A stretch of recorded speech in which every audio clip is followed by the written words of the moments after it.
Watch this. Watch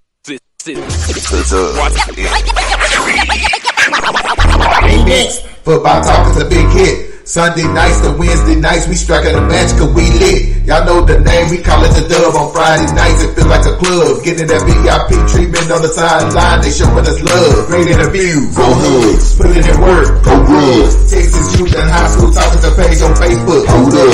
Coach Carter still on the scene, giving advice, he do what he mean. Jay Mack and Swaggy Big, rocking the gear, it's so clean. Big guys and go easy, off the easy, push easy. With my steppers, our special kids, making blitz so easy. Trying to win, we so greedy. All our fans are so needy, cause they need to hear them talk about that club. We do it for the dub. We do it for the dub. We do it for the dub. We do it for the dub. That TF dub. We do it for the dub. We do it for the dub. We do it for the dub. That TF dub. Welcome to the Dub, number one high school podcast starring Pat O'Teasy, Jeremy McInnes, Whitfield Roderick, Coach Carr, and Bryan Riser. Well, all right. What's happening? What's going on? Welcome to the number one talk show. Speak out. The Dub, baby. You heard it first.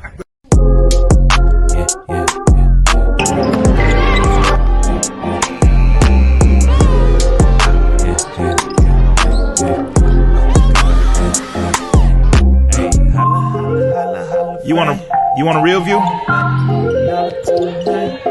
you want to look at? Cadence. Box, you want live from the field?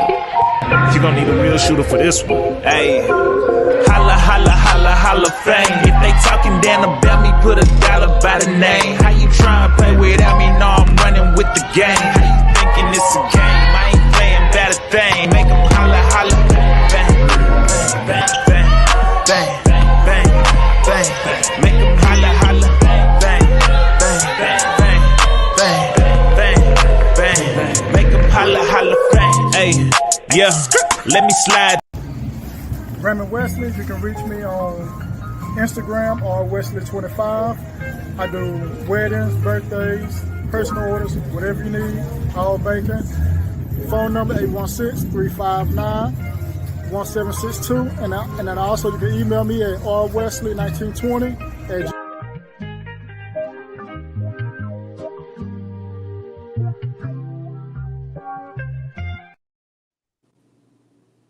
Yo, if it ain't live, it ain't me. Dub Salute.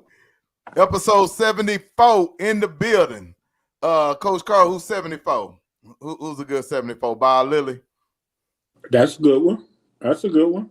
That's a good one. It is a good one. We can roll with that one. We can roll with that one for sure. We can roll with that because tonight we got a special guest on, Lincoln Coleman, former Dallas Cowboy in the building. Former Bryan Adams Cougar in the building, former Baylor Bear in the building. We're going to bring him on in a little bit, but we appreciate it. It's going to be a fun show because I think there's going to be a lot of paths crossing tonight when we bring him on and kind of talk that history and, talk the ups and downs of, the journey home. We're going to talk about that and what that means in a minute. Jay Mack in the building. What's going on, bro? What's happening, homies? Black man don't cheat. No, he right. We don't, man. Except on tests. All right. Beginning of time. Except on tests. All right. Young Savage down at the Young Savage at the bottom. What's good? Man, what's up, man? Let me give a shout out to my son, man. He turned 18 today, man. Hug. He getting on up there, man. Shout out to my son, Ross, man. He 18 today. Absolutely. So you about ready to take him out of the backyard. Oh, yeah. Already. And, hey, the most famous outfitter in the Southwest, gearing up everybody, getting everybody looking right, Mr. Willow Ware himself. What it do? Oh, yeah, my boy. What's happening? Oh, man. Hey. Great week. Hey, man. Hey, shout out to Raymond Wesley. We want to throw that little commercial together for him because he put in mad work, and he's taking care of the Dub like 2 years in a row. He took care of us for the our anniversary show. And then he took care of us right here. Dub style, baby. Yeah, I ain't seen no cake like that. They ain't seen no cake like that. I got a birthday boy right there. And I gotta get mine. Ooh, man. Yeah, you know that cake. The cake was actually pretty good too. The cake is good. Man, give me, man, save me another piece, coach. I need another piece, coach. Man. Okay. All right. I ain't gonna lie, that's a lot of icing though. Hey, that I was thick, boy. I was thick, boy. I was thick as hell. I had to pull that. I had to pull the icing off and just eat the bottom of the cake. Yeah, that's type of icing you got to melt in the microwave, boy. You gotta have to. That has to feel like a real damn jersey. No. Like, damn, can I put this on? Hey, they had the stitching in the jersey as well, man. Yeah. And hey, shout out to Raymond Wesley because he took care of us, man. Look at this. Look at this spread. That spread was ridiculous. Man. Yeah, that was a lot of big backing going on. A lot of big backs. It sure was. There was some huge backs. There was some huge backs going on.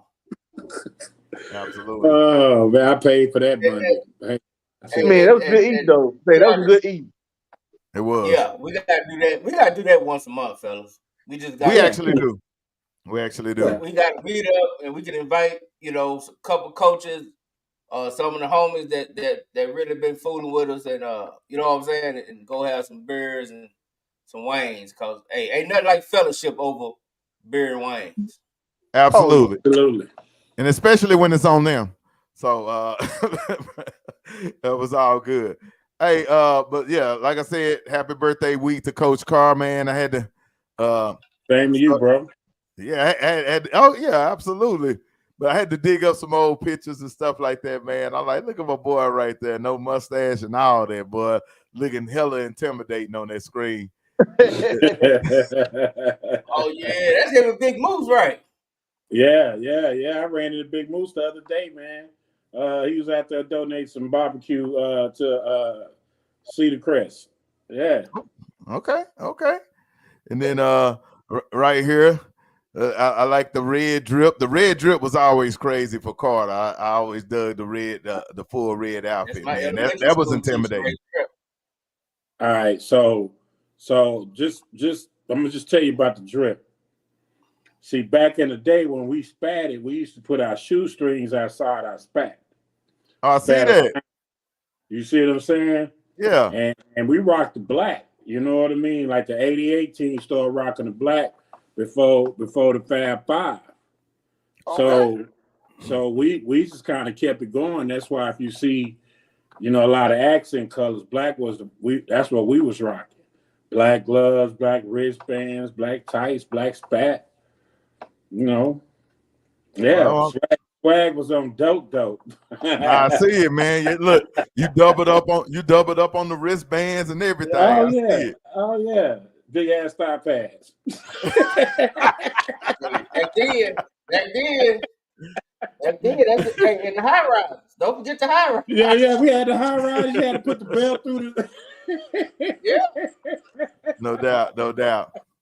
But hey, man, yes, sir. I'm sorry, man. I just want to say, give another birthday shout out to the homegirl, Miss Lexi Yeah, B. Shout out. Ooh, I got to call her too. Shout out, happy birthday, love. And enjoy. I'll give a Coach White at Louisville. That's where I got this hat from. The white boy. Okay. I like that. I thought it said the white boy. It could, but it don't. It could.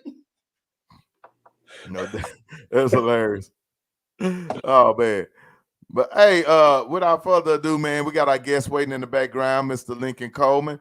Hey, I love when people drop these pictures like this, man. When you see a picture like that, and I told him his picture was so clear, bro. It was like it was taken yesterday or something, man. But Hey, they were rocking back then at Bryan Adams and stuff like that. So without further ado, we're gonna bring him in. Mr. Lincoln Coleman in the building. Welcome to the Dub, sir. Hey, what's happening, brother? Can y'all hear me? Can y'all hear me? Yeah, we can hear you. Oh, okay. All right. It's got this play thing on there. So you good. Oh, y'all can hear me? Y'all don't know why my crowd noise is going off. Okay. Yeah, I mean, your crowd is clearly excited to see Lincoln. Hey, y'all were talking about them thick thigh pads. What up, Link Basket? Y'all talking about them thick. Yeah. Hey, y'all talking about them thick thigh pads. That was the style back in the day. Yeah. Hey, you doubled up on them too. Yep. Yes, sir. Everybody look like Earl Campbell. Yeah, you weren't getting no thigh bruises back then, Jack. There wasn't no thigh bruises, baby. No thigh bruises. Hey, Coach, you speaking of Earl Campbell, you look like Earl Campbell when you got to the league. But when I'm looking at all your youth pictures and stuff, man, what did you actually play at size-wise when you was at Bryan Adams?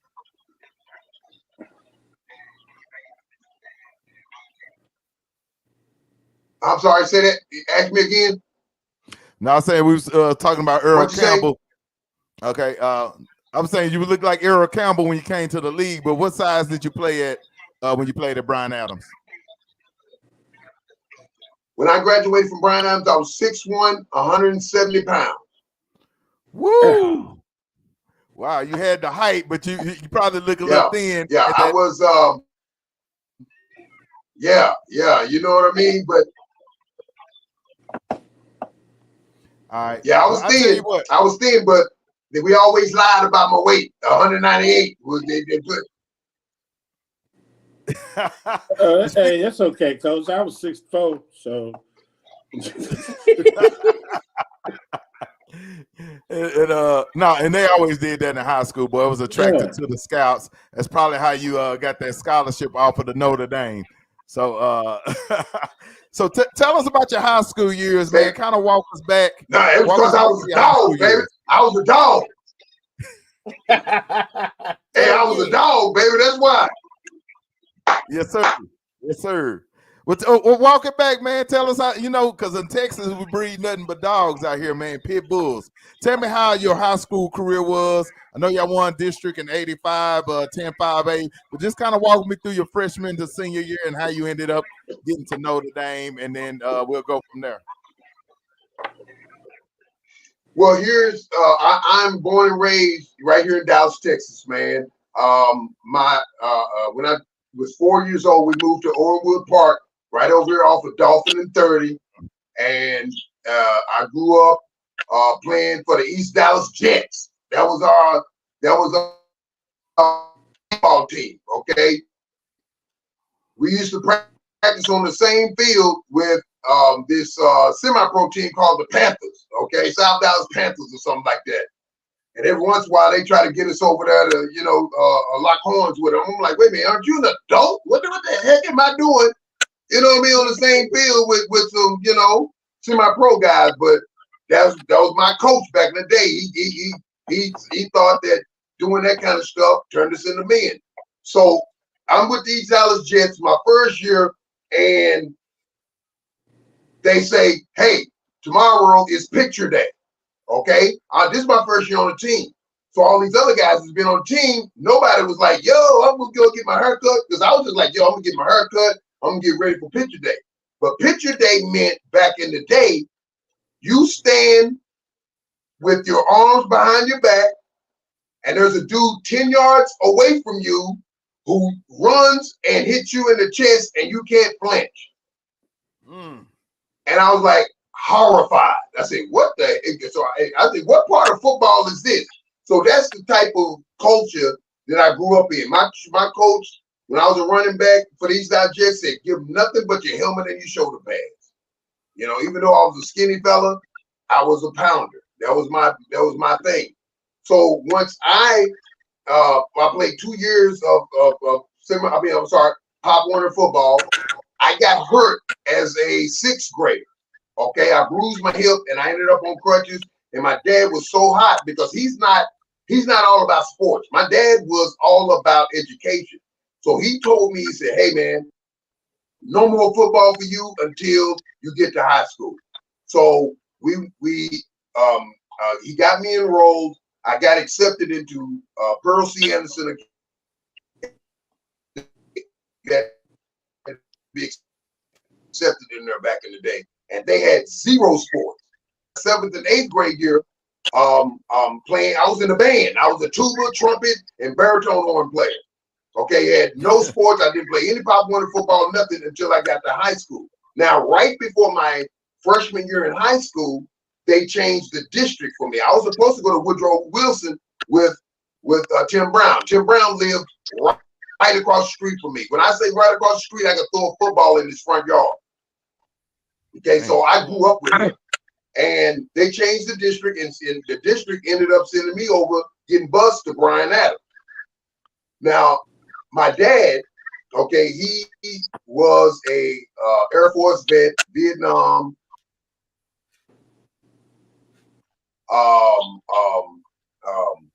very tough person, didn't like white people. And Bryan Adams was predominantly white back in those days. And he took me for a walk, in the summer, right before my freshman year. And he said, "Hey, man, don't you bring no white boys back to this house. Don't you bring no white girls back to this house. Don't you bring no white cheerleaders back to this house." And I'm like, "Isn't that the same damn thing? White girls, white cheerleaders, what, you know what I mean?" But he was just determined, for me to be a militant, and that lasted for about a week when school started, because I played football. I played with guys who I had to depend on, and they had to depend on me. So it was almost a culture shock for me, because Percy Anderson was all black. I went to as a kindergartner, grade school, was Hispanic and black, and that's just how I was brought up. But I learned that we're all the same, and and if you're gonna try to get together as a unit, that is what you wanted to do. But here's the thing: Bryan Adams were losers. They hadn't won district in 17 years before we won district in 85. So when I got there, I hadn't played football in 2 years, and my goal was to be the best player, student athlete at Bryan Adams in the history of Bryan Adams.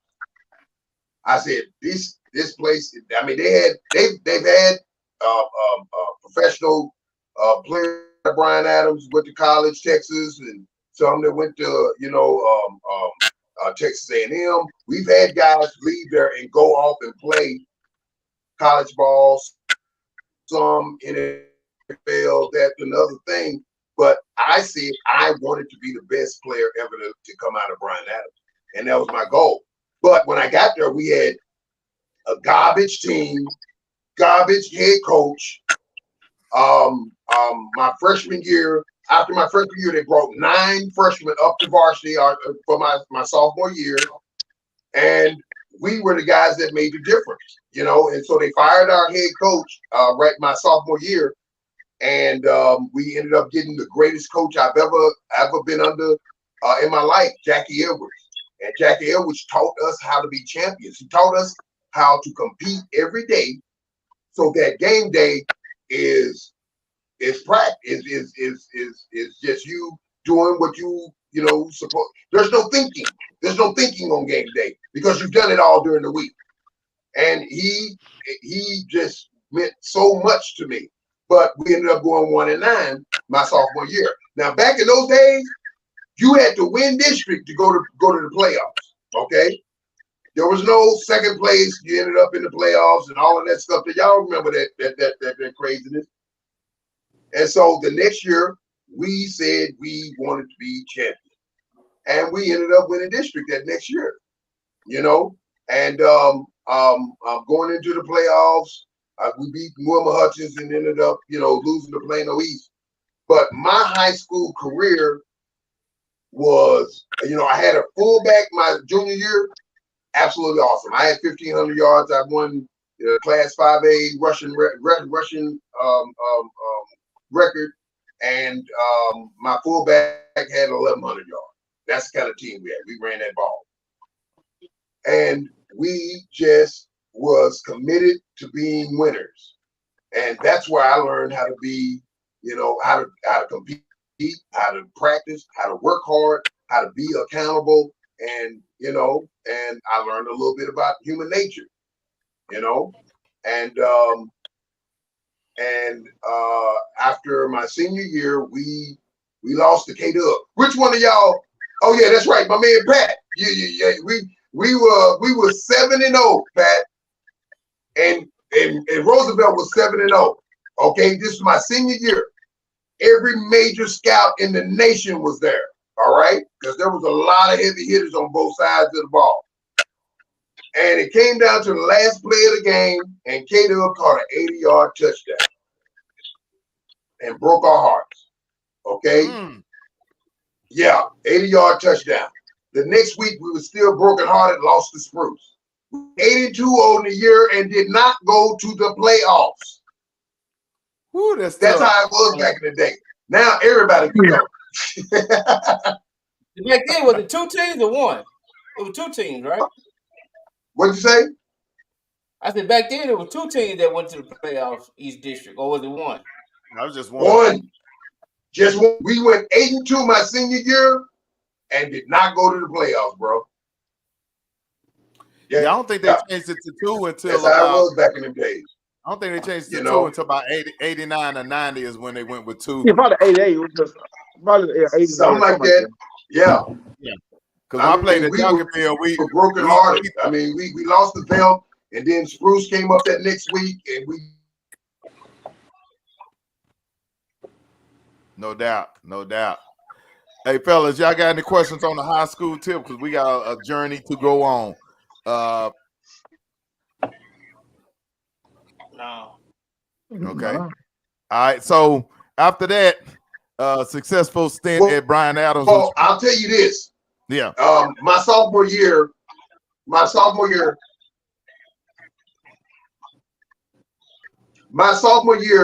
SMU sent a coach to my high school. We had a lot of good, You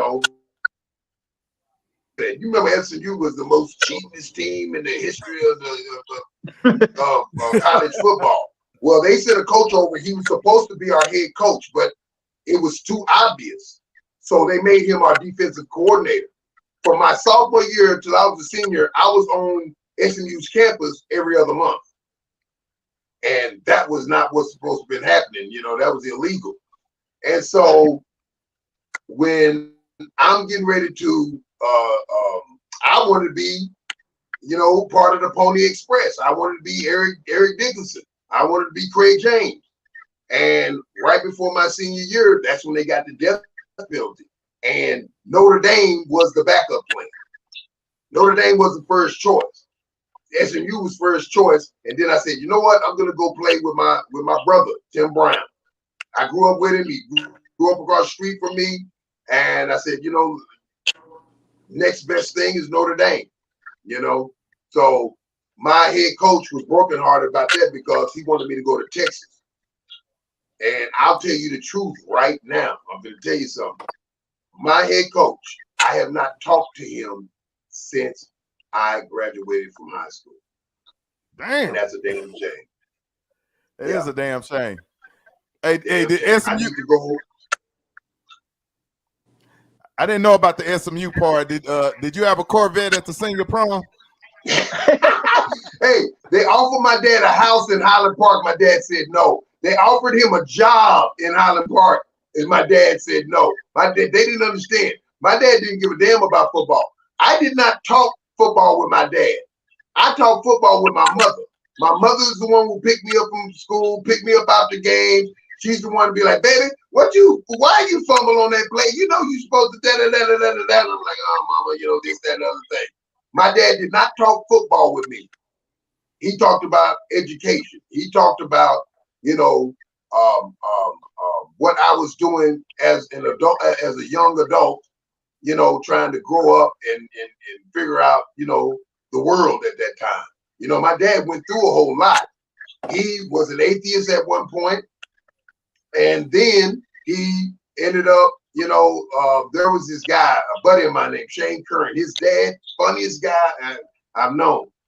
He would go, my dad would come to games, kiss my mother, and he would sit at the top of the stadium all by himself. And this guy would always ask my mother, say, what's with your dad, your husband? Why wouldn't he? And she'd go, listen, leave him alone, don't worry about it. She wouldn't tell him that you don't like white people, you know, and all that stuff, you know.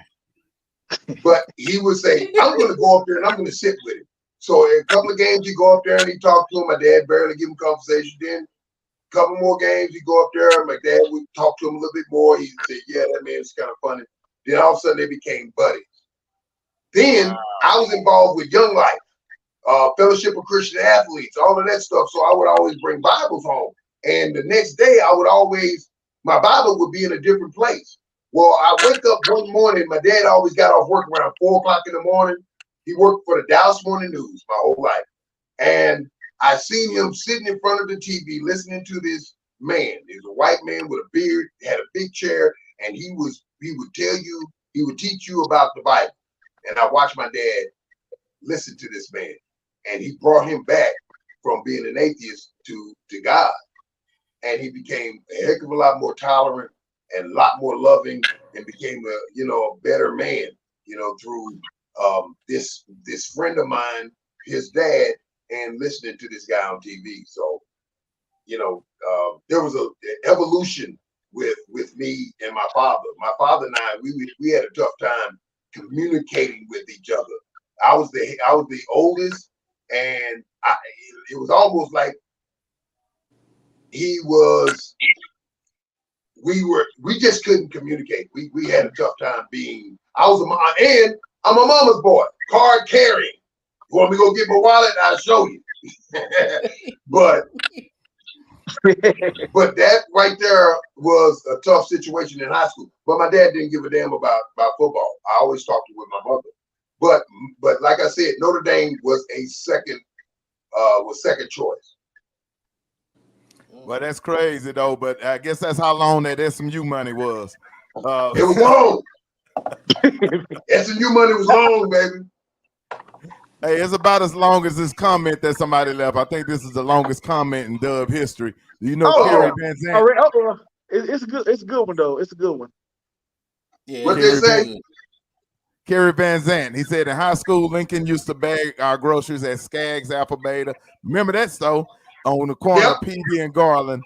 Fast forward to his training camp with the Cowboys. He stood along the gate with my dad standing behind me. He stopped, signed my shirt, and then saw my dad and recognized him from Skaggs. Had nice things to say, really nice guy. I always was a fan of his. Glad to see him doing well. There we go. There we go. Yes, you right about that. Oh, yeah. You right about that, baby. All right, so after that, I think you're more known for being at Baylor, but you started at Notre Dame. Then you decided to transfer to Texas. And then when that fell through, you ended up at Baylor. So just kind of I'll tell you why I left Notre Dame. Okay, real quick. I'm at Notre Dame, all right? And it was the year Tim Brown won the Heisman, and I'm having a fantastic, freshman year. My goal was to get on the 63-man roster, traveling roster. I did that. I was on all special teams. I was a running back. I played in games as a running back, a receiver, and cornerback, and a safety. One day I go into my locker room, and on my stool, they wrote on my chair the interchangeable part, because every week I was in a different meeting room. Okay, I could never fully grasp whatever position I was playing because I was always in different positions. They used me for everything. One day I'm coming out of class. It's in the spring semester, okay? And my professor, who was a priest, actually, there was a lot of priests who were professors. This class my freshman year, we had the #1 recruiting class in the nation, Notre Dame, okay? Because we ended up winning the national championship the next year. I'm leaving, and the professor asked me to stay after class, and he said, "Listen, I want to talk to you. You're in here with all these football players, and I want to know why do you sit back there with those niggers?" I have not. I told this story to my mother finally when I was 42. I let her believe that I got kicked out of school because of grades and all of this stuff here. And so he said that, and I said, "I'm sorry, sir. What did you say?" He said, "Yeah." He said, "You have some of the highest grades in this class, whether it's the guys that you're with or the regular students." He said, "But you sit back there in the back with those niggers." And I walked out, and I stopped going to this class for a couple of weeks. And so Lou Holtz and the provost of the university called me into their office, and they go, "Hey, why aren't you going to this class? This is the only class you're not going to." And I told them the story. They said, "Give us 24 hours. We'll investigate this, and we'll get back to you." They come back to me that night, and they said, "If you don't go to class, we're going to kick you out of this school." Being defiant and hard-headed, I did not go back to that class, and they had a ticket for me by 1 o'clock that afternoon and shipped me on off.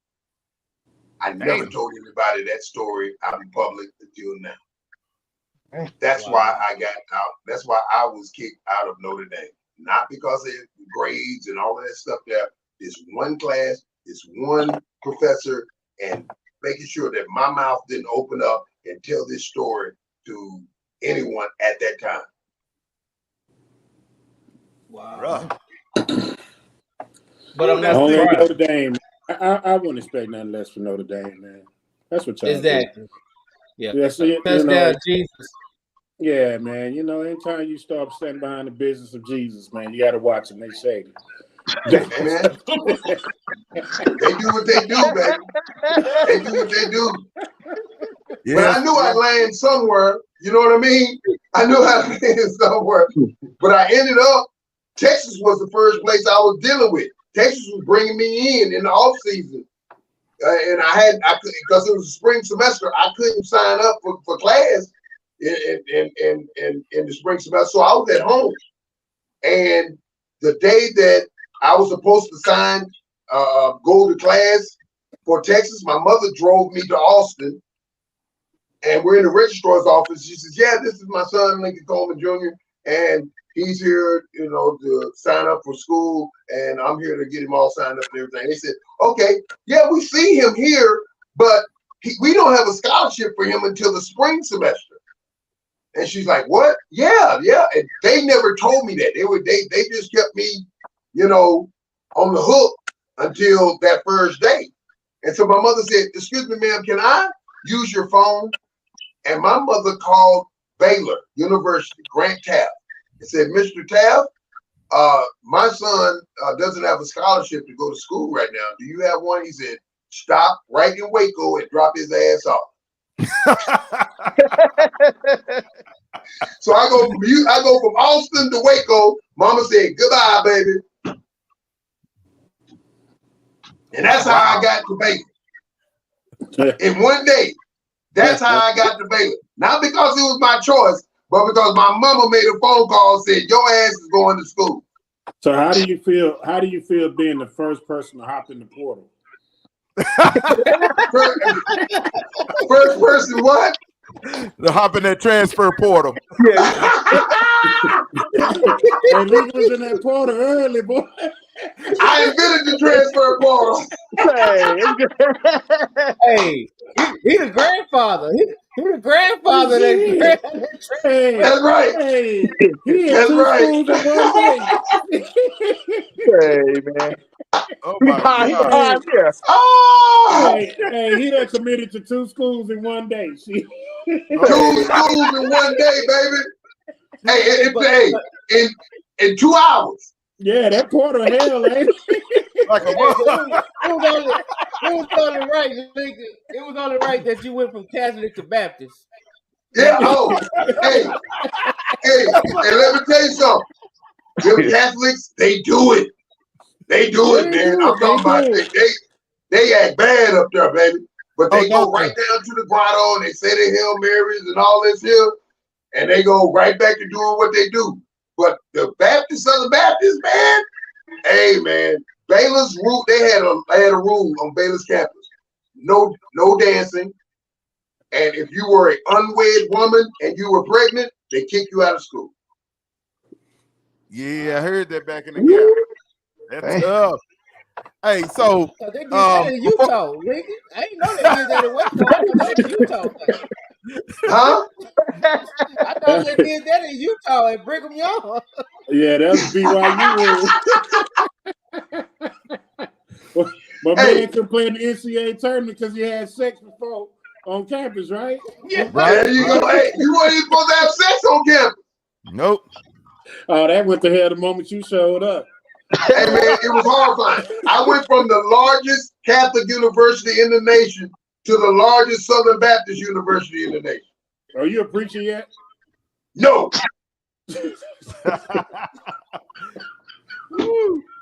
Hey, Lincoln. So I want to ask you, I'm gonna veer off for a second because I was gonna jump into the Cowboy stuff next, and then try to see if you and Coach Carr cross paths in arena ball after that. But before we get there, since we're on the college part, I want to ask you because I know you got a son that's being heavily recruited out of Michigan, right? Yeah, he decided to go to LSU. And so let me ask you, just from a dad's perspective, out what the hell you done went through just to get into college and go through college and all the weird, I mean, from the SMU stuff to the Notre Dame stuff to the Texas stuff to the Baylor stuff. How are you handling it from that perspective, knowing what you know? Man, he is more mature than I was at that age. You know what I mean? He and they have so many resources, so many people that are there to be, you know, a part of it. I mean, he leans on me so much about, you know, just the ins and outs of, you know, recruiting and, you know, what's happening in college. But he didn't listen to me about about, you know, where he wanted to go to school, because I wanted him to come to Texas, you know, Okay. but he fell in love with LSU when that quarterback was there. What's his name that played for the Bengals? Oh yeah. Barrow. Yeah. He just fell in love with him, and that's been his thing for the last 4 years. You know, he's like, yo, I'm going to LSU. I'm going to LSU. And he attends one of the high schools in Michigan that, see, when Alabama goes to Michigan, they only visit like 3 or 4 schools. And he's at one of them. So what school he go to? What school he go to? God dang it, I can't think of it now. Now you put Is me it on the spot. Belleville?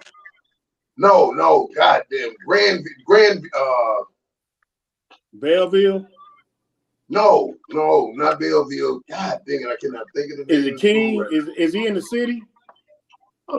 Yeah, I can't. It starts with Is he in Grand? Did you say he was in Grand Rapids? No, you didn't say that. I Grand Rapids. Look that up real quick. Is it Muskegon? No, not Muskegon. Hey, I coached up there. I was a head coach in Michigan, man. And is it Grand Haven? Them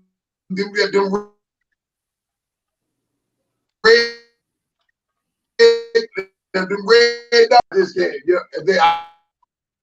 I don't know, man. It sounds like you over there digging. You a cross between T-Pain and DJ remixing or something. I don't know what's wrong with your radio. And some things don't. I got my research team in there. Well, you need to tell your research team to fix your mic. Yeah. I don't know. I mean, that's the internet. But there's a lot of stuff that, you know, I remember, but there's a lot of stuff you know what I mean? Like easy stuff I forget. You know what I mean? But yeah, I coached. I had wait a minute. Who played arena football? Yeah, we are getting some. Say that again, Lincoln. Huh? Say that again. I said, which one of you guys played arena football? I played arena football.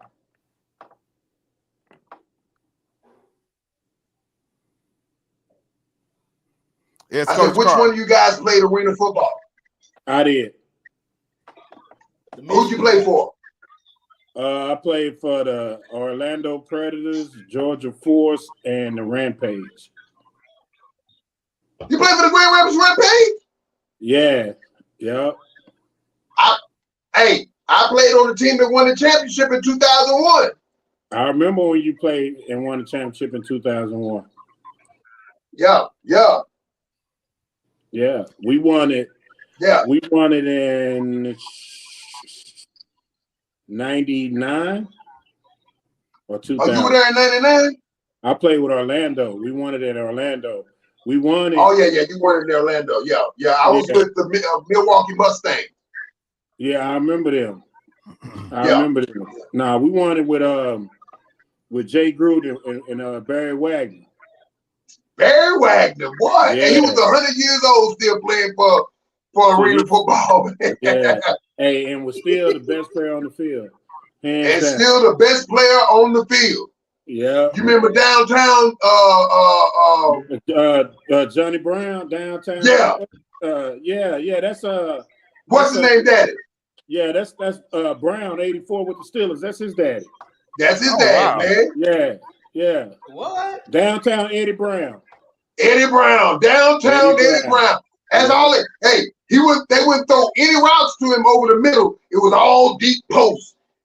Gold. Him and Garcia. Yep, that's right. Yeah. That was the golden age of arena football. Man, what they doing now is watered down. Yeah, we was making 100K. Shit, that's why the league ain't around. What they doing now is watered down, man. We had to go both ways, play on special teams, all that mess, man. Yeah, and you couldn't even and you couldn't play. They ain't doing that no more. Like the substitution rule was weird. So if you started the quarter, you could come back in. But if you didn't start the quarter and you come in, you had to play the whole rest of that quarter. Or if you came out, you couldn't go back into the next quarter. What kind of rule was that? Huh? No, straight up. It was like a hockey. Say what? Oh, like a hockey rule. I was talking about the substitution rule. How if you started the quarter, you can come back in. You can come back in. So yeah, it was weird, man. But it was a lot of fun, dog. I'm telling you, like we were playing basketball arenas, and it was live. Yeah, man. but I was playing with when I left Baylor, and I didn't leave. I didn't leave on my my own terms. That's another story. Hey, what was your exit? All right, so let's go there. Because I know we went to the arena, but let's go back to Baylor. What was your exit like? How you end up at Home Depot, and then how you end up with the Dallas Cowboys? All right, I'm playing at Baylor, okay? And Baylor at that time was 12,000 students. 290, 300 or so were black students. And this is back when we used to wear the Africa, medallions. Okay. Oh, I'm sorry. Here we go. Let's see. It is.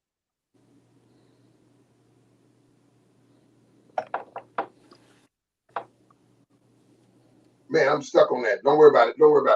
It's back when we was, you know what I mean? It's the late 80s. Okay. It's crack cocaine. It's brotherhood. It's black power. It's, Public Enemy. You know what I mean? And so one day I'm coming across the campus and there was a sorority. They're doing this rush week, with sororities and fraternities. Well, at Baylor, there were no black fraternities or sororities. They didn't have that. Okay? And so I'm coming across the campus and there's this white sorority. They're dressed like Aunt Jemima with blackface and they're serving watermelon to everybody. And so I go in the student union where all the brothers are, and I go, man, what is going on, man? Y'all see all this mess that's going on out here? These white folks is doing this and doing that. And I was, getting my militant on.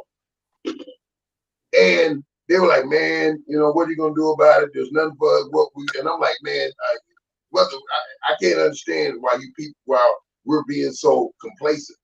Well, my boy's like, yo, in Waco, Paul Quinn College, is in Waco. And that was an all-black school. So I started going over there when I had time, and I started hanging out over there. I had a girlfriend over there. I had a girlfriend at Baylor. And I was, I was just being, a knucklehead. And I was over there so much, they thought I was a damn student. So there was this club on Lincoln Avenue called the Hood. And so I used to go in there, get drunk, fight, beat cats up. And so the owners come to me and said, yo, man, we need you to be a bouncer, man. You get down, you get down every night up in this joker. You might as well get paid for it. I'm like, oh, okay. So here I am playing football for Baylor. I'm a bouncer at night at this club. And I'm just wilding. I'm wilding out. And after my junior year, I could have gone in the draft. And I didn't, because my mother wanted me to stay at school and graduate. Okay, and so I stayed at school. I was getting in so many fights, jumping on so many dudes. They started jumping on guys that I played ball with. They go to the clubs where the Baylor guys go. They would beat up Baylor students and all this. It was all because of me. And so right before my senior year, they go. Some of my boys went into talked to Grant Taft and said, "Yo, we can't play with him. He's not, he's not the kind of guy we want on our team." And I got kicked off the team, but I was able to stay in school. That's another story nobody ever heard of. You know what I mean? Because I just kept my trap shut. But I ended up, after my senior year, basically back at home. I played semi-pro football for 2 years. We won the championship. My first year, we only lost one game in 2 years, and that was in the championship game my second year. And then one day, I'm, drinking with the boys, and my mother called me and said, "Hey, there's an arena team in Dallas, and they called to see if you want to come out and try out." And it was the Dallas Texans. I said, "Yeah, I'll go out there." And so the next day I go out there and I'm about 260, 255. And they want me to run a 40. So I get down, run a 40, I go across the line, 4.5. And the guy pulls me back and say, "Man, hold on. Get back here and run that thing again." So I ran it again, ran another 4.5. He said, "Man, I need you to go. You see that coach over there? He got paperwork for you. I need you to sign it, and we need you on our team."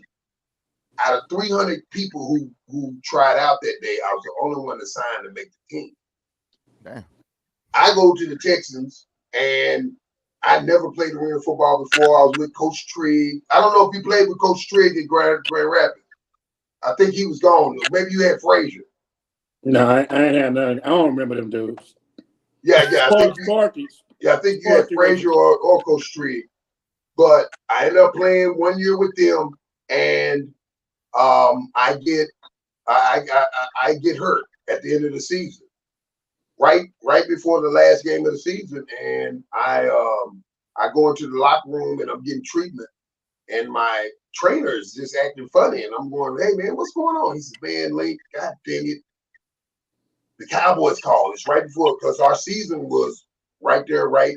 It would end right before NFL training camp, and so he said, "Man, God dang it, the Cowboys called and they wanted to bring you into camp." And I'm like, "Wait a minute, man. I'm ready. Let's go." He said, "No, Link, HIPAA law, I have to let them know that you're injured. I can't lie to them. And I had an Achilles injury." And man, I instantly started bawling, man. I started crying. And everybody's looking at me like, "Man, what's going on, Lincoln?" I'm like, "My dream to play for the Cowboys is over with. It's all ruined. It's going to hell. Fuck this trainer." I'm sorry. God dang it, my language. No, you're all right. Heck with this trainer. You know what I mean? I'm sorry, guys. And so I get healthy. I end up playing in the last game of the season, played in the playoffs, ended up losing, and the Cowboys called again. And I'm healthy. I'm ready to go. So I get stop right there. Yeah. Stop right there, because I got to rewind this conversation. Like great information. I say great information, but I got to rewind this conversation back to the point where when you was real militant on campus. And you want me to stop right there? No, I'm saying when you was talking about when you was on campus, and you was talking about how you was real militant, you had your Big Brother Almighty going on, and you saw a whole sorority in blackface dressed like Ancient Mama, right? In that time, in that era, like, because that had to be what, 90s, almost, right? Right, like when I can't hear you. When would your senior when was your senior year at being at Baylor? Would that have been 90 or 91? Can y'all hear me? Wait, yeah, I can hear you, Coach. He was basically asking you when was your senior year? Was that around 90, 91 at Baylor when all that drama was going on? 91. So in 91, they dressed up like black faces at Baylor campus. And I can't hear it. Oh, wow. Can you repeat that? Yeah. Go ahead and ask your question and I'll repeat it, Coach. I got a mic, so maybe that's the difference because I can hear you clear. Okay. I'm just curious because that was 91. And like I'm just trying to figure out like what was that experience like when you saw that? You know what I'm saying? Because I know you know what I'm saying, like that had to be no, it's still mine. That had to have some kind of impact on you. Yeah, and so Coach, what he's saying, what was that experience like when the people were running around campus in blackface, the sorority, you know, because that's kind of in our modern times. This ain't the 60s. So right. What kind of experience did you have from that? I was pissed. I was the guy that stood in line when Public Enemy came out with their new album, bro. You know what I mean? That's back when we was cassette tapes, baby. You know what I mean? The African chain. I was Black Power all day. You know what I mean? Right? I'm talking about all day. But the guys that I was playing with, they were complacent. I mean, not all of them. There were some guys, you know what I mean? They were just like happy to be where they were. And I should have been a little more, you know, a little less militant. But I took it to the extreme, you know, because that's who my dad was. My dad was a Black Panther. And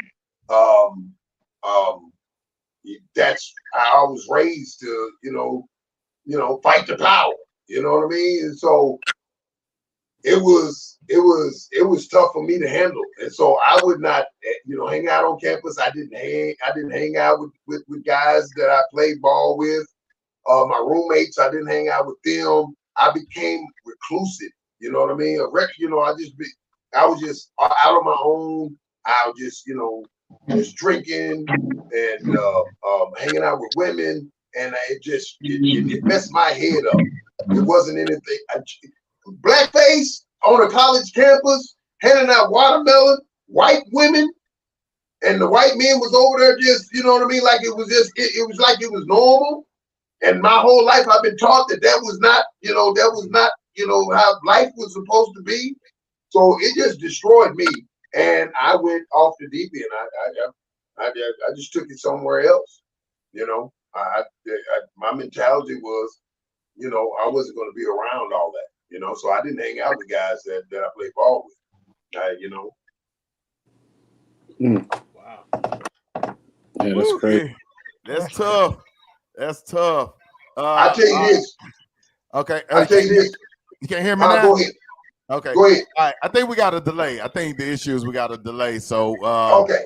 Yeah, so just kind of hold for a few seconds while we're speaking, and then you'll probably get the delay. So we were talking about the Cowboys, the Achilles, and the dream, and how you ended up getting to the Cowboys. So they called back. They're like, yo, bring Lincoln down. We're just going to work him out and see if he's good. And so my agent, who is the son-in-law of Grant Taft, the guy that kicked me off the team, this wonderful man ended up hooking me up with an agent that was awesome. He comes to me and says, Lincoln, I'm going to the Cowboys just want to work you out. They don't know if they want to sign you or not. They want to make sure that injury is all good. I'm like, baby, I'm ready. I'm ready. Just get down there. Let's do what we do. He said, but Lincoln, the Miami Dolphins called, and they want to sign you as soon as you get off the plane. I said, I could give 2 dams and a nickel. I don't want to go to Miami. I'm trying to go to the Dallas Cowboys. He said, no, let me work this out. I got a deal. How I'm going to work this out with the Cowboys. I said, man, don't mess this up for me. So what he did was he called Jimmy and he said, listen, Dolphins, they're going to sign him as soon as he get off the plane. So we're going to go ahead and go with that. Jimmy said, nah, bring him down here. We'll sign him as soon as he get off the plane here. So they're already in camp 2 weeks. I fly down, just finished the arena football season. I fly down to Austin where men became men. You know, boys became men down there. They don't do that anymore. They making money while they doing it. I'll get to that later. And so we go to, they fly me into Austin. I'm the only one in the locker room. They give me all my pads. They put a contract in front of me. I sign it. I go on the field. And the first thing I see is Jimmy Johnson. He comes over to me and he goes, hey, I like how you worked your little deal out. You got 10 plays to make this squad. And I go, uh-oh. And so here I am looking at the #1 defense in the league against the run. And so we get in middle drill. Y'all know middle drill. It's offensive lineman, running backs, quarterback, whatever. And it's a D line, linebackers, and a safety. And all you're doing is running the ball for 10 plays. Well, I didn't know Jimmy Johnson was behind me every play, pointing to me that I'm getting the ball, and then pointing to the hole that I was going to hit. And I hit that. I was ferocious about it because I wanted to be with the Dallas Cowboys. I didn't care who I had to step on to get there. And after 7 plays, he said, son, you made the practice. I mean, not practice squad, but you made the squad for right now. You know, we have some more cuts coming up, and you made the squad. So I go through training camp a couple of weeks, and they get down to the last cut. And we had this guy, Dr. Doom, Dr. Death. He would come and he would tell you, get your playbook, go see coach. That meant that you cut. And that last cut, he comes to me and says, hey, get your playbook. We're going to take you, you got to go see Coach Johnson. And so I get in Coach Johnson's office, and Coach Johnson immediately goes, okay, Mr. Coleman, Lincoln, we're going to cut you. And I didn't let him get another word out. I instantly just started crying. And he said, whoa. We have to cut you. It's a business thing. We have to cut you today. In 24 hours, we're gonna put you on the practice squad. And I was like, oh, okay. You know what I mean? I didn't know, anything about all of that. And so they did exactly what he said they were going to do. You know, I didn't sleep at all that night because I didn't know if they were actually going to do it. I thought it was some BS. Yeah. I was like this. I was up all night, man. I was drinking coffee. Yeah. You know what I mean? I'm like, good Lord. Are they really going to sign me back? Yeah. You know what I mean? Yeah. So they signed me back immediately that morning. And so he comes to me and says, hey, we have a luncheon every year. It's going to be this afternoon. Now, if you want to come, you can come, but you're not going to have a nameplate on your thing because you're a practice squad guy. Man, I showed up for it, bro. I'm sitting at the end of the table, didn't have a nameplate. Nobody knew who the hell I was. I was up there eating steak and lobster, whatever they put in front of me. I sat there, and they didn't even introduce me. I said, I'm part of the Cowboys, and I showed up to make sure that I was actually on the team. But I'm going to tell you something about Jimmy. The easiest thing, he was the easiest coach I ever had to work for. Because all you had to do was go to work on a daily basis, and you were going to be on his team. Every day, go to work. That was his deal. Every day, compete. And I would get, because I was a practice squad guy first of the season, I would get the defensive guys coming to say, man, we're not working that hard today, Link. We're not working that hard today, so, slow it down. And I go straight to him and say, listen, man, you got a job, you got a contract. I don't. I was at that time making $3,300 a week, and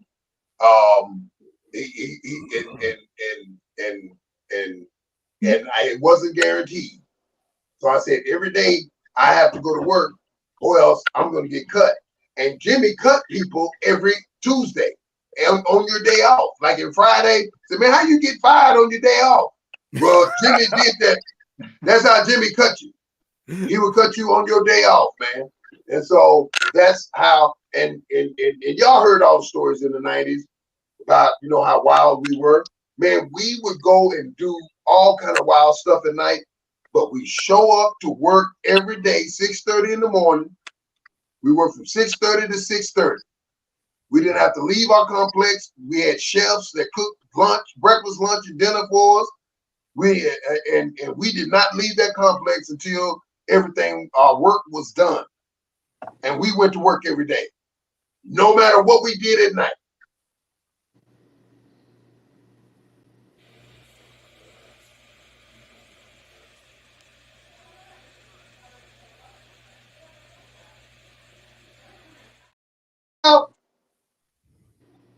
That was something J Mac wanted me to play or whatever. That was probably your most memorable game. Yeah. I know they brought you off the practice squad around week 10, like maybe right before that game. Yeah. And they brought me off the week before against Atlanta. We went down there, we lost to Atlanta, and then we came back to Dallas for the Thanksgiving Day, and that's when I got my first action. In the Snow Bowl. Yes, sir. I gotta see that again. I love that atmosphere. What you say, J Mac? I said that was a great game. It was a great game.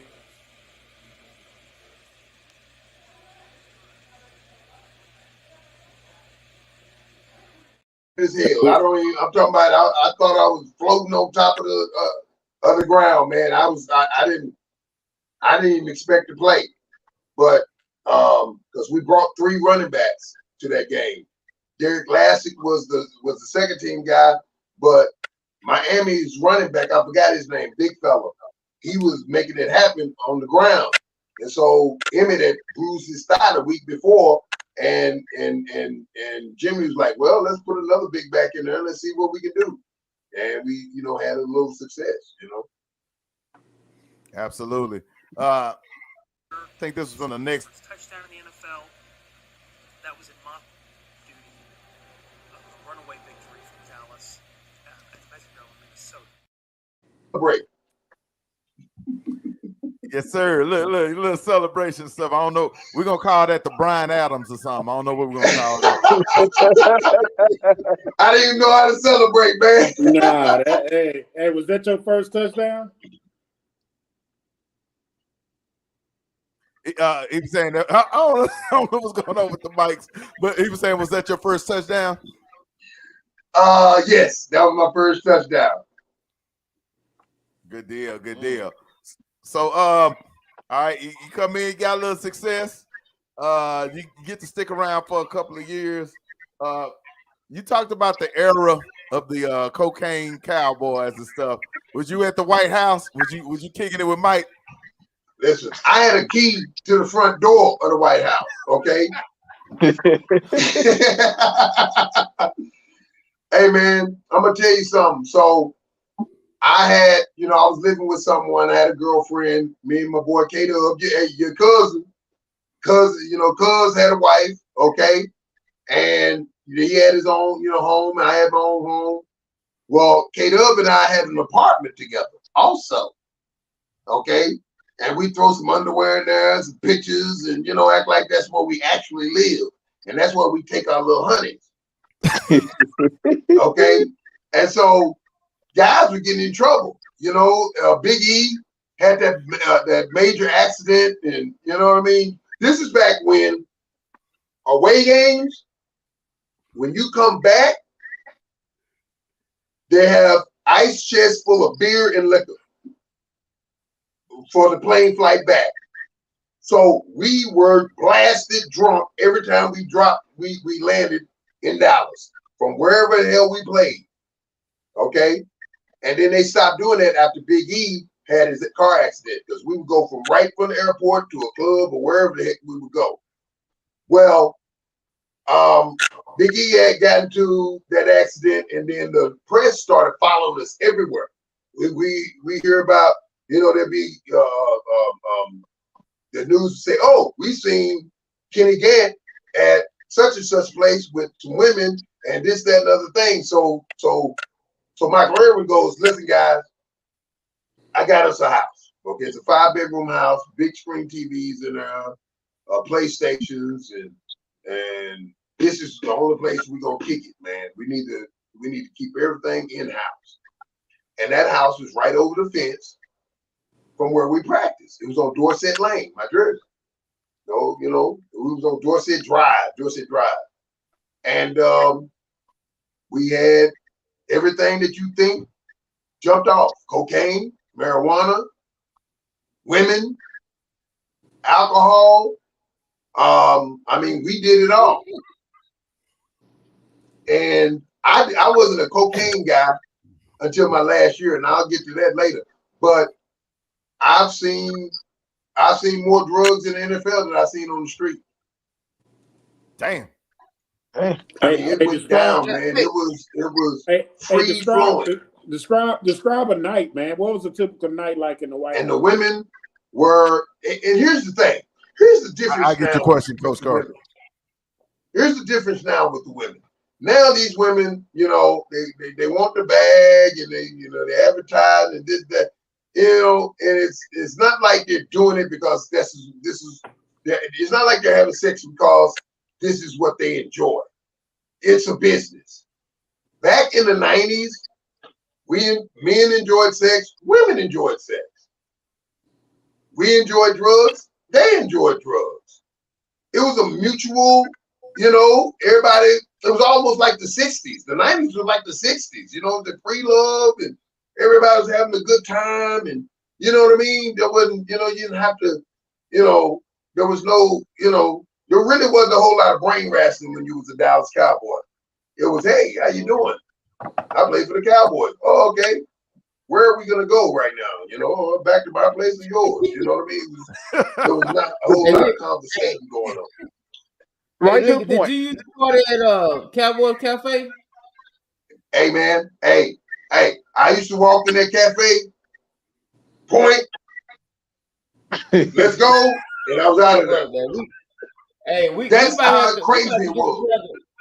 We had to get together off the air because I got some stories about the Cowboys Cafe. That was one of my hanging spots back in the day. Fantastic. I got some stories, and we didn't have no White House. I got some stories from the parking lot, homie. Right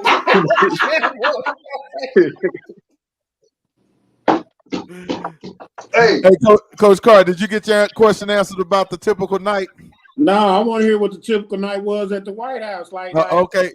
Yeah. Coach Carter wants to know what the typical night was at the White House. Was this a nightly thing or this was on game night?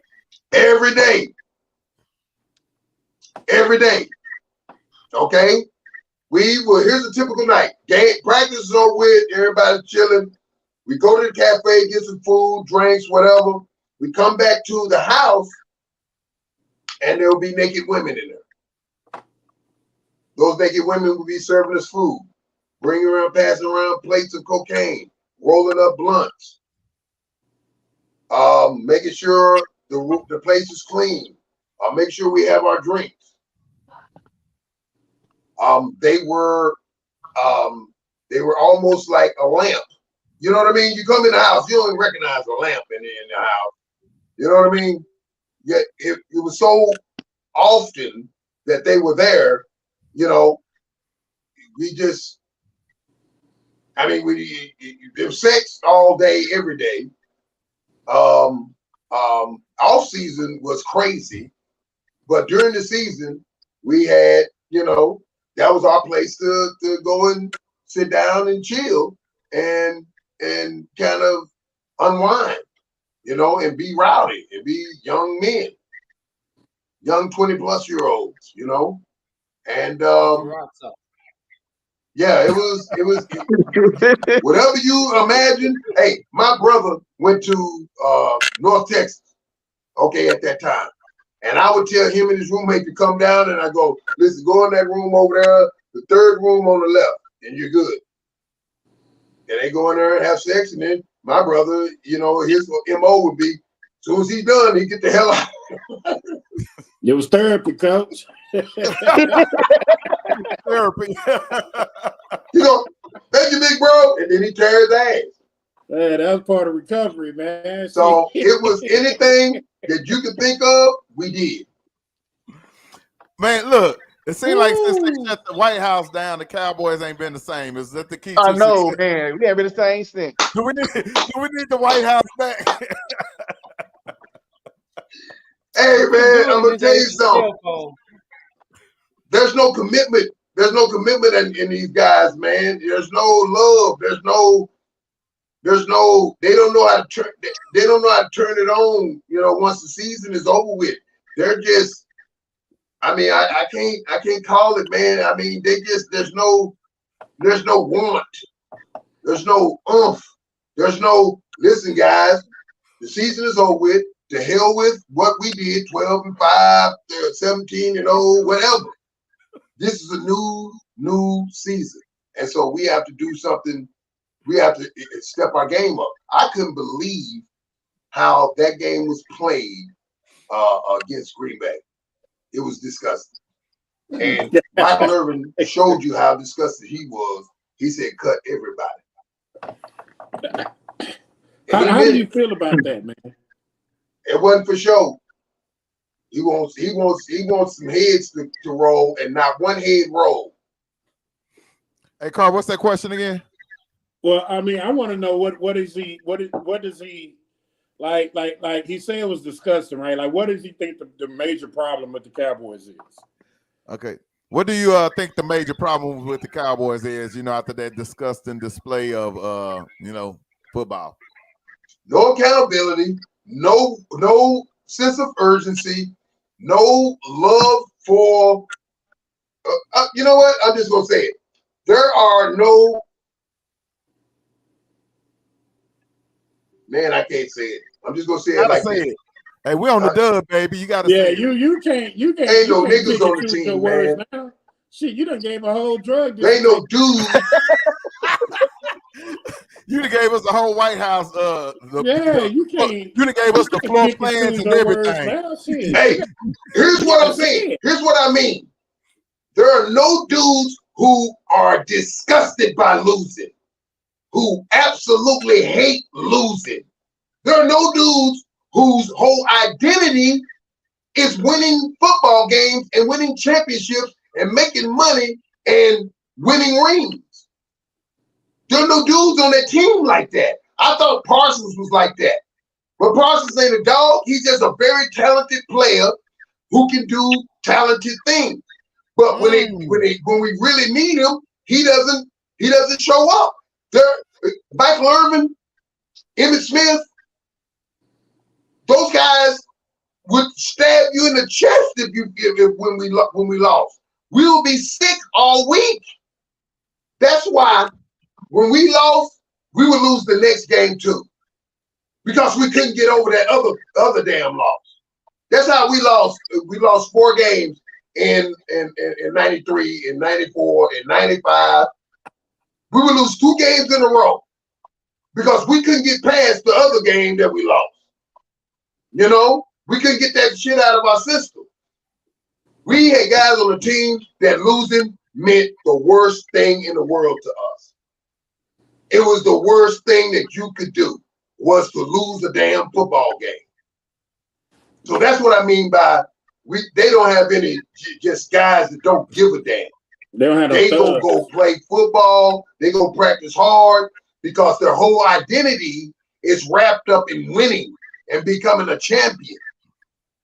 These guys could give two pennies about being a champion because they show it. They show it to me every time they show up in the playoffs and they go out like soccer. Hey, Alonzo, you shout out said to they just Alonzo.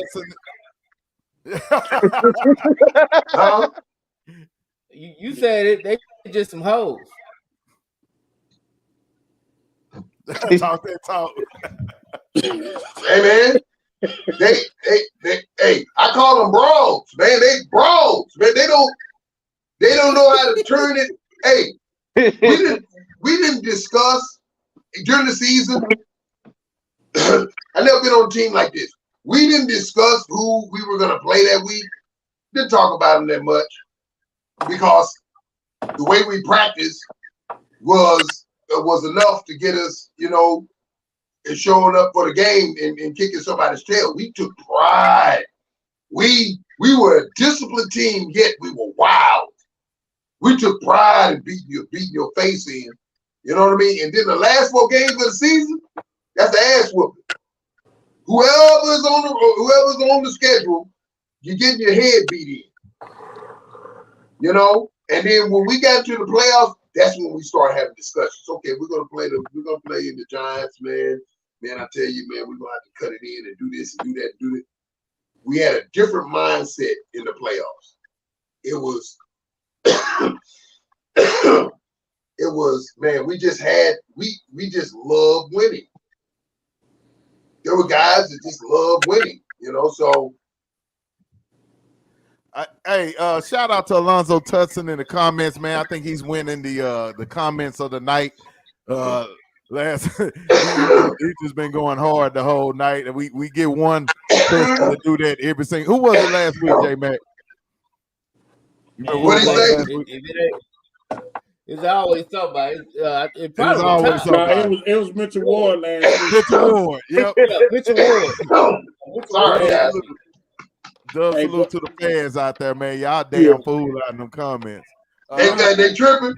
Rewatch it. They cracking us up. Yeah. Hey, so speaking of that, how does a young man that come from these humble beginnings of South Lake, Bryan Adams, That boy from that's Pleasant Grove, man. That's the South Lake of the 80s. No, I'm just kidding. But there you go, exactly. How does a guy come from those humble beginnings and end up in the White House? Hey, man. And actually, let me add to that. End up in the White House and then, actually have issues on. I think that's kind of related to what you got cut for, right? Well, I'll tell you this. In 95, off season of 95, I was a member. I've been a member since before the Cowboys. I was a member of the off-season basketball team, the Hoopsters. Okay, and we're playing in Tempe, Arizona, and it's the off season. And I used to be a blackout drunk. I'm talking about I would drink and just black out, and wherever I was, that's where I slept. So we're in Tempe, Arizona, and I'm in my hotel room, and I didn't wake up to catch the plane back home that morning.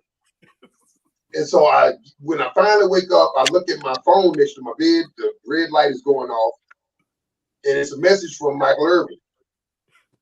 It's him saying, get up to room such and such as soon as you wake up. So I go up to room such and such, and he opens the door. There's like 3 or 4 women in there naked. There's cocaine, there's marijuana, and there's one other teammate of mine in there, I believe Corey Flynn. And he says, hey, man, if you want to go home, I'll put your ass on a plane right now and get you home. He said, but if you're going to stay here, you get down like we get down. And so I looked at the ladies, and I looked at the cocaine, and I looked at the ladies a little bit longer, and I went and hit them with that, that Scarface. He go to the desk and go, wow. I hit him with the Scarface, baby. And that's how I started, using cocaine. Now, here's the crazy part. We would do cocaine all off season. And when we woke up that next day, we worked harder than you ever worked before in your life. All right? I'm gonna give you an example. In '95, right before training camp, we have these tests. 40-yard dash, 15-yard shuttle, all of that stuff. Today, you look on the wall at the Dallas Cowboys, okay? Because I worked out with Michael Irvin. Michael Irvin, I've never seen anybody work as hard as Michael Irvin. I worked out with him. I have the fastest 15-yard shuttle time, 3.23. Okay, under 4 shuttle time. I'm on the wall. Me and Clayton Holmes. We're in the same exact time. Bro. All because I worked out with Michael Irvin. No matter what we did the night before, once we woke up, they say if you're gonna hoop with the Owls, you got to soar with the Eagles. And so we worked out. We went to work. And we competed against each other every day. So, and that's the one thing I tried to get with when I was coaching. I said, man, every day out here, man, you got to compete. This is, there's no walkthroughs, on Monday, Tuesday, and Wednesday, and Thursday. A couple of days before the game, you got to walk through, but you got to compete, man. You got to work hard every day to get what you want to get. I listened to this other guy the other day say, yeah, man, everybody wants it.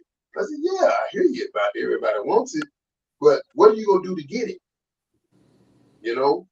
So, yeah, man, went to work every day, man. I won a trip to Hawaii, a 2-week trip to Hawaii because I was the best. I had the best times out of all the running backs, Emmett, every one of them, 95. I just had a problem with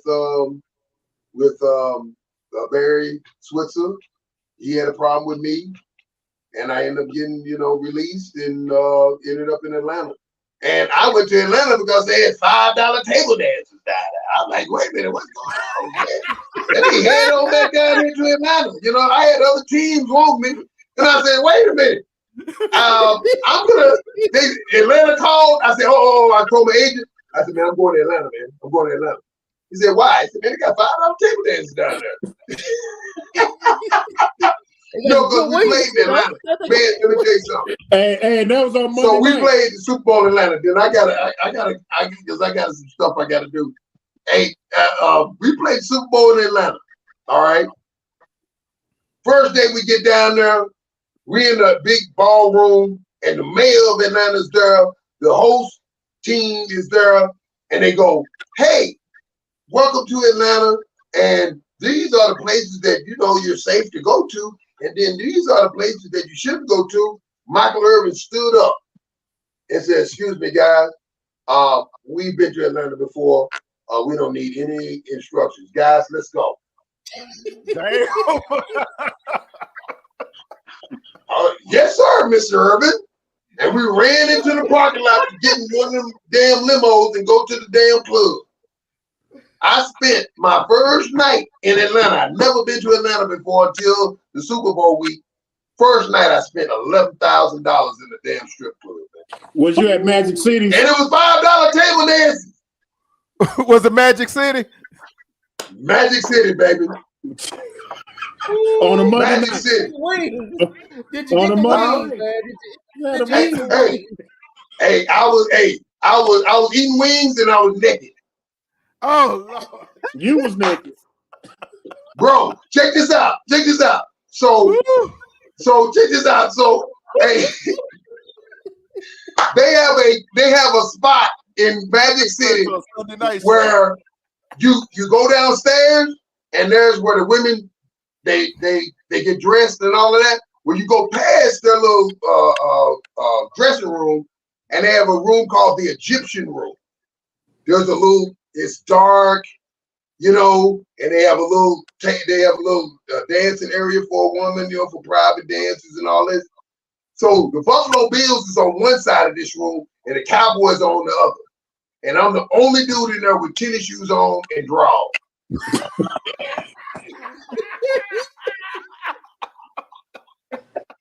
Bruce Smith is laughing his ass off.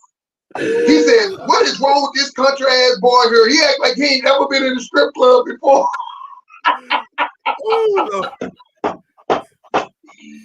Hey man, Hey, I kept going back upstairs to the bouncer. I said, bouncer, send me 2 more down there. Bouncer, send me 2 more down there. Bouncer. And that's why there's that famous picture of us, because the next day was picture day. Okay, it was media day. I'm sorry. We got in right before we had to get on the bus. We got in at 6:30. We left the club about 6, got back to the hotel at 6:30, changed clothes, went to the stadium. Only people that had to talk to the media was Emmett and Michael and the big wigs. So everybody else, we got in the middle of the field, fell asleep. All 50-some players. And while we were sleeping and drunk, the whole stadium smelled like alcohol because of us. While we were sleeping and sleeping in the middle of the field, they took pictures of us, man. There's a big famous picture of this. They said the Cowboys came here to party. Yeah. Yeah, bro. I didn't play, baby. I did not play. Go home. Go hard. Hey. Go home. Literally. Yes. Yes. Yes. Boy, that's that BA education. Yeah. Yes. Yes. Oh, it was crazy, man. Linky, you never said it because your dad said don't bring no white women home. You never said it if you did or didn't. Not in high school, I didn't. Not in high school, I didn't. But when you got the Baylor, not at college one time. It wasn't until I got out of college and all. No, I take that back. A couple of times up in Notre Dame, because that's, you know what I mean. That was basically it. You know, the northern women, they approach you. You know what I mean? You ain't got to worry about, trying to get your Mac on, because you better have your game tight, because they come right up to you. I had the one little young lady that I was dating.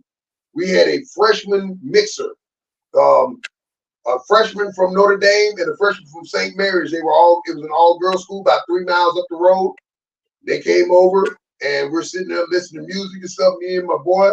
And all of a sudden this girl come up to me, white girl, and she goes, "Hey, you want to dance?" I'm like, "Oh, I ain't never done this before. Yeah, let's do it."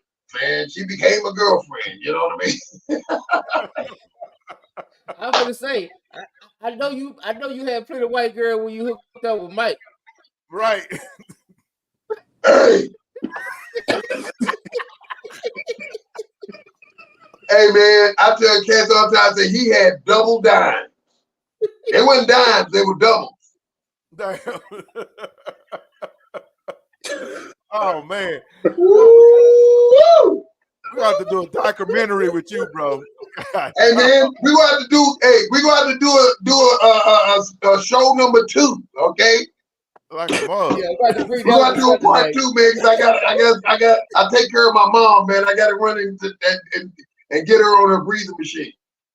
Okay. No doubt. Hey, look. Hey, let's do a part 2, man. We're gonna have to, because hell, we ain't even touch on everything I had. So I know. So we gonna pump the brakes right here, man. You've been off the damn chain tonight. You got some of our people in the background like this the best show ever. So hey. Best show ever. I dig it. Hey, part 2 gonna be Leave It Live, baby. Okay. Oh yeah, we're gonna turn up. Yeah, we got to turn up. But we usually reserve this type of show for a Sunday night, so we slide this one on to Jay Mack and Ty. Ty got to be on this one. Okay. Yeah, we're gonna bring Ty in. We're gonna bring Jay Todd in with you next time. Hey, Todd, all right. That'll work. Hold on. Hold on. Todd said send him a link real quick. Okay, all right. We're gonna send that link, J Mac, to Coach Todd. Okay, do you got like 2 or 3 minutes? Yeah, go ahead. Okay, we're gonna bring on Coach Todd, the Dub Coach of the Year, the 2-time state championship coach from South Oak Cliff High School. And wait a minute, hold up, 1 second. Hold up. All right, we'll bring Coach Todd on for a split second. Man. Say, if this ain't the best show ever done. salute to you, Pat.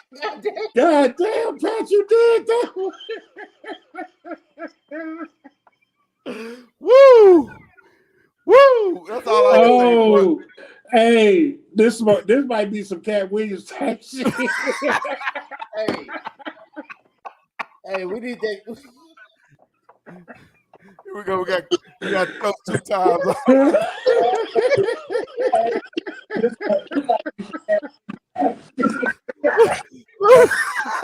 Look at the way Coach Todd. Hey man, hey, that was the greatest shit I ever watched in my life. Like, golly, say, man. Hey man, say, man, that was the greatest show y'all ever had produced, man.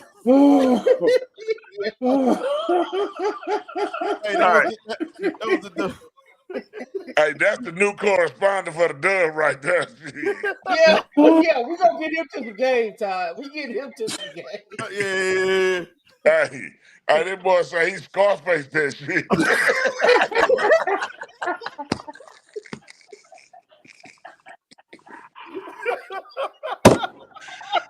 Hey, and then when you kept, all right, guys.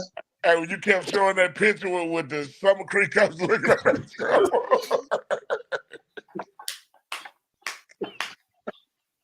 Hey man, what's going on? Hey, Lincoln Coleman for the DISD Hall of Fame.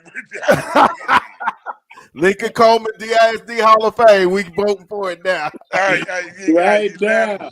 DISD, baby. Hey, golly, man, that was the greatest shit I ever watched in a long time. Hey, I got a homeboy that lives with me, my boy Zebby, and he's a DISD boy too, man. We, you know what I mean? But we all Owenwood Park area over here, bro. We right off the 30 and Dolphin. Yeah. God say, man, God say, man. Hey, Botis, man, you got to clip this one up, man. Like this one. Yeah, we're gonna have to clip it up like 20, 30 clips off of this damn thing, bro, for real. Hey, man, Lincoln Coleman has blessed y'all show so much, man. Hey, this is the greatest ever. I ain't gonna lie, greatest ever, bro. Hey, all I was thinking the whole time. I appreciate you guys, man. Hey, Lincoln, what a dude keep on saying, man, I like that nigga, man. I like him. I didn't hear you. Hey, Coach, I know we got some latency issues. We're gonna let you go. We got a part 2 though. We're gonna bring you on the Sunday night with Coach Todd where you can hear everybody. Okay, there we go. No problem. Yes sir, man. God. See you guys later. All right. Hey man, that was the greatest show I've ever seen. Like say, man. Hey, we need to go find some more people that went to the league, man.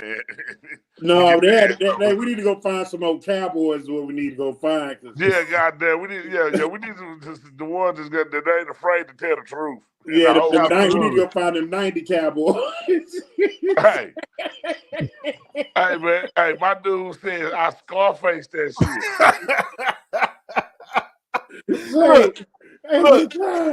He said, look, I got a decision to make. I can go back on this plane and go back home. But if I'm here, you gotta do what we do. He said, shit, that's Scarface that bitch. Listen.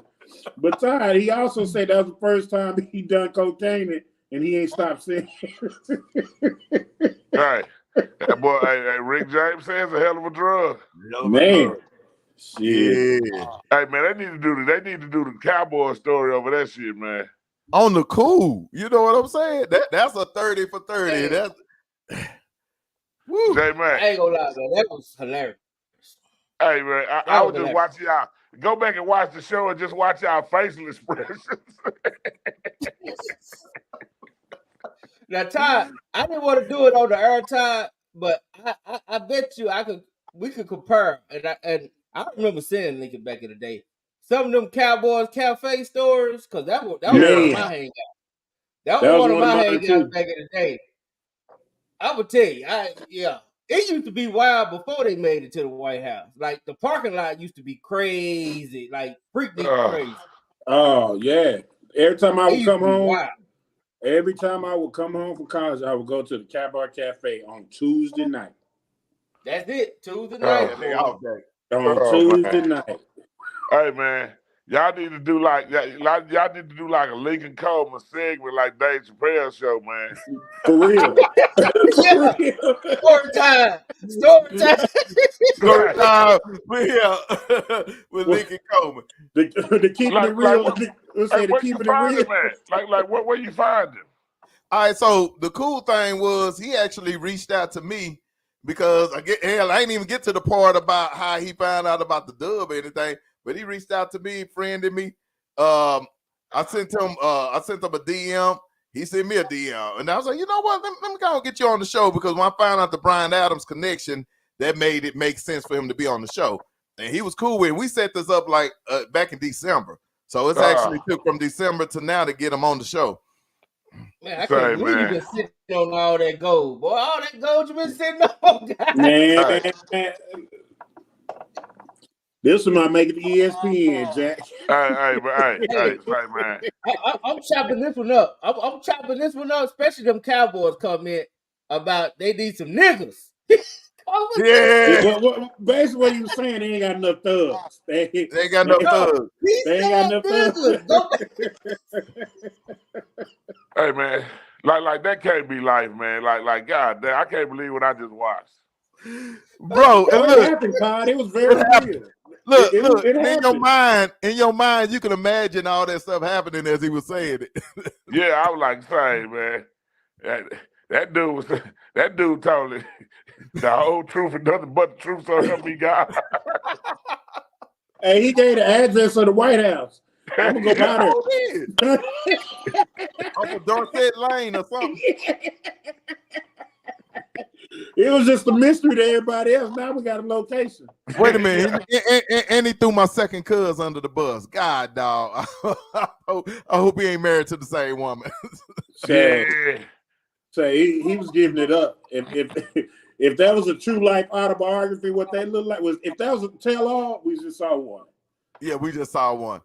We saw a real life tell-all. I hate to see the shit he forgot.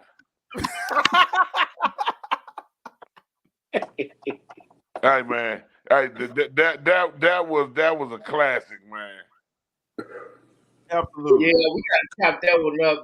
I'm making cut-ups all week, and I'm putting them out. Other Lincoln Coleman quotes. Yeah, I'm talking about, you can put some 30-second ones out there to just be hilarious, dog. A mother sucker. Hey, you know I'm gonna put the I had boxes of tennis shoes all in the tennis ball. Dog. Yeah. But he gave Bruce Smith up. He said, yeah, and Bruce Smith was like, man, what you doing? Before the and that was the Super Bowl, Buffalo got blew out too. Yep. They beat them in Georgia 30-13. He said he spent $11,000 on $5 table dances. That ain't all you spent that money on, B. Hell. No, yeah. Now, yep. It was a tennis shoe. He spent more than that. That was the part he forgot about.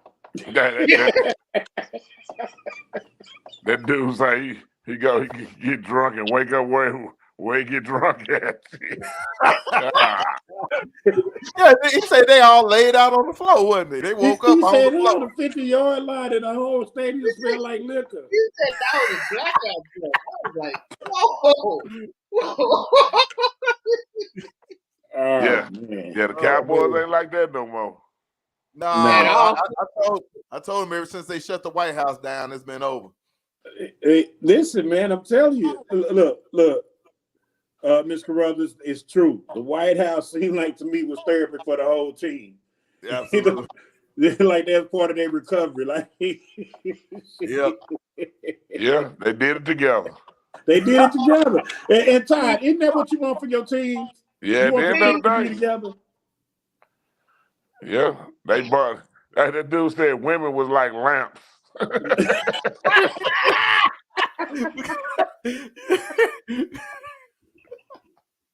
Bro, I promise you, some main media people are gonna use some of these cut ups. I promise you. Well, I'm gonna putting them out. I'm gonna tell you that now. I'm gonna tell y'all make sure y'all get a Doug credit because we want our credit. Oh, this might be the best show ever in the history of shows right now, dog. Oh my God! I tell you what, it ain't many funny ones because he was being real, like he was dead. Like for real. He was dead. He wasn't even trying to be funny.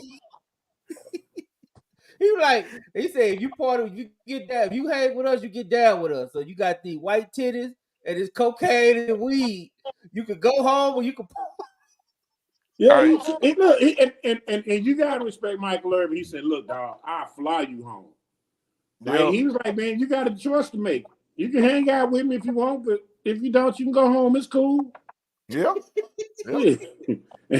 Just like the devil, huh? Right? Absolutely. Standing on that mountain with Christ showing them all the world that you can have. And turn down the white titties. With you got the white titties in your face, and you over talking about you can go home if you want to. You can go home if you want to. Yeah, look, and she just standing there doing that. And he not like he specifically named every drug. Yeah, he did. But Todd, to his defense, it was only 2 drugs. It was cocaine or it was weed. Yeah. Yeah, he said it was always the cocaine was there. Yeah. He mentioned a little something about the crack era, but I didn't know where he was going. Well, I didn't know where he was going because I visited him having those chains with the African medallions around his neck. You know what I mean? Fight the power. He's real militant, is what he said. Yeah, all that military went out the window, boy. He got them pink toes. He forgot all about that military. He didn't talk about no more. When he joined the Cowboys, it wasn't no more Black Power.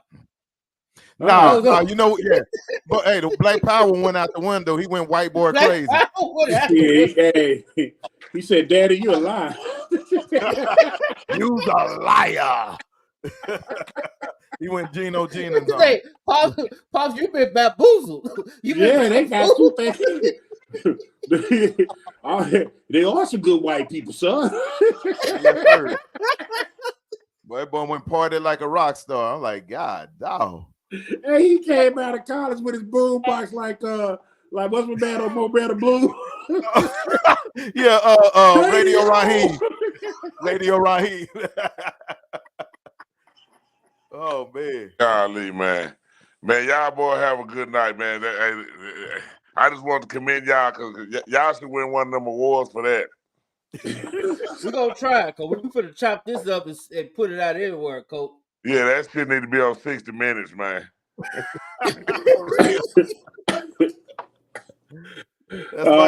Man.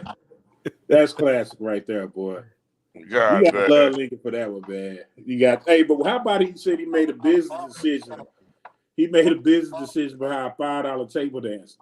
Oh yeah, he was standing on business, literally. He meant that.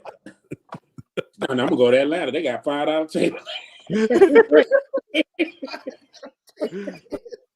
Oh, but wait a minute. Somebody just put this out too. Remember, he was the first person in the transfer portal as well. He was. He started that shit.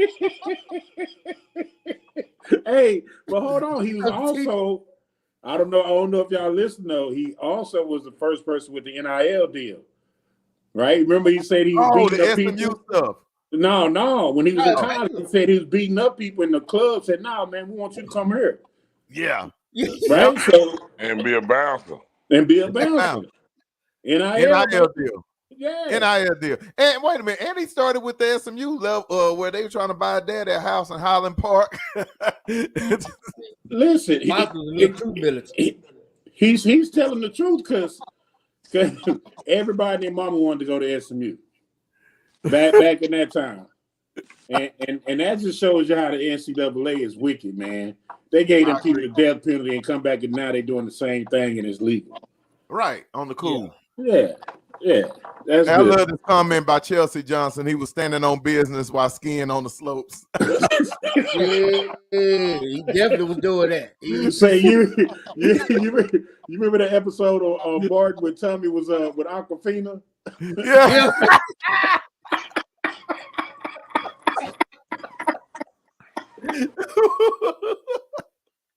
Oh man.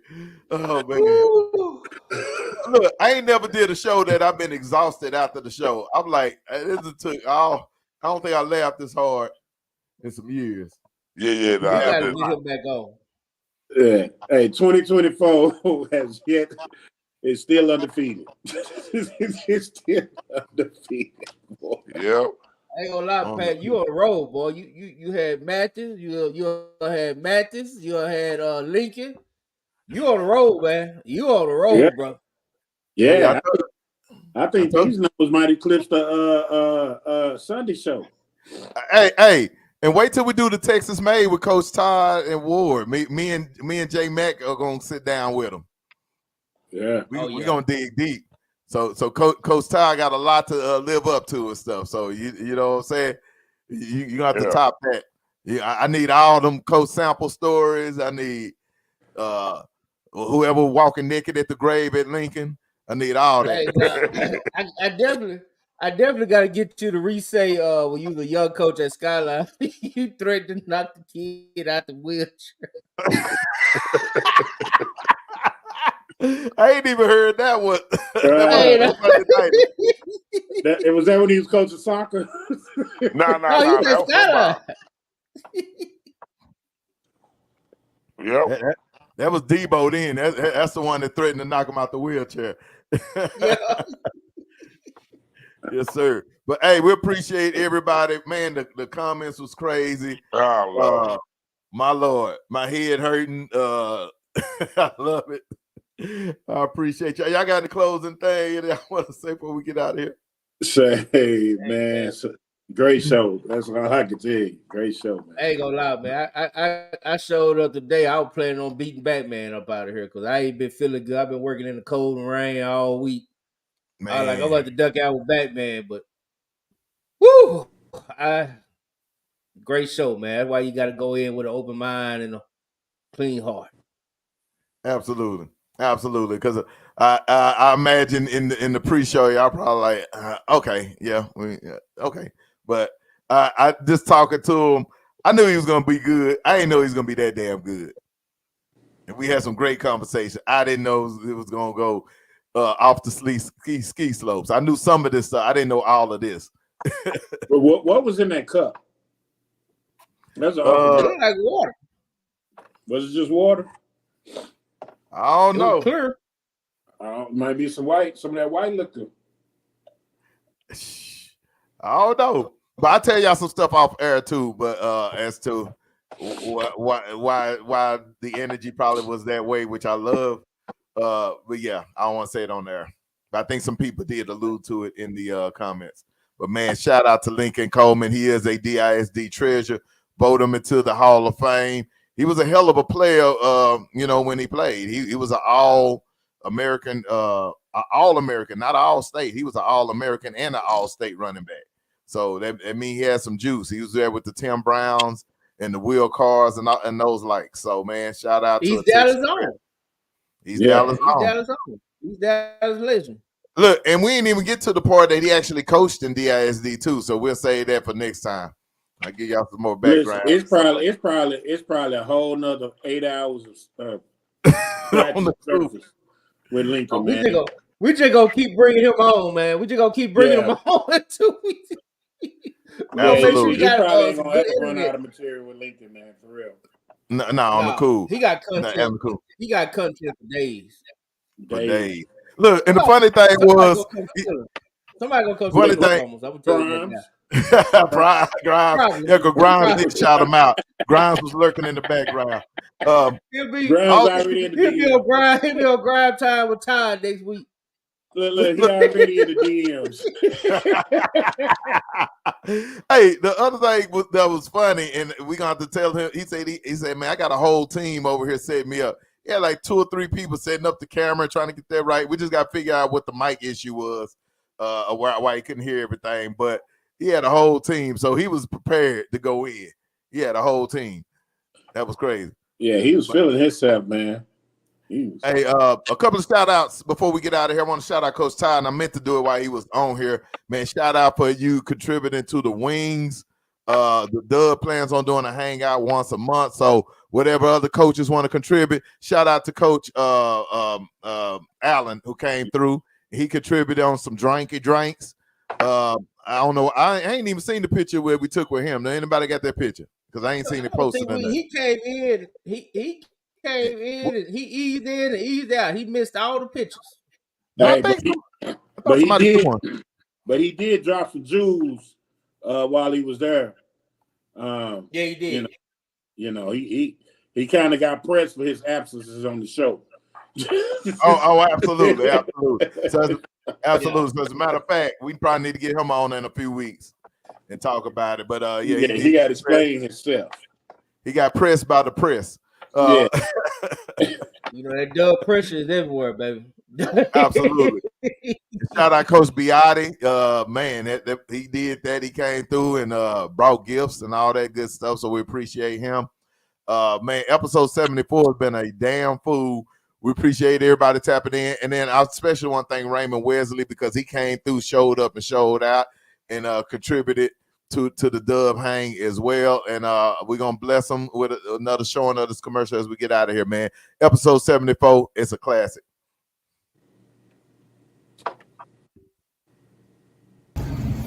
Raymond Wesley, you can reach me on Instagram or Wesley25. I do weddings, birthdays, personal orders, whatever you need, all bacon.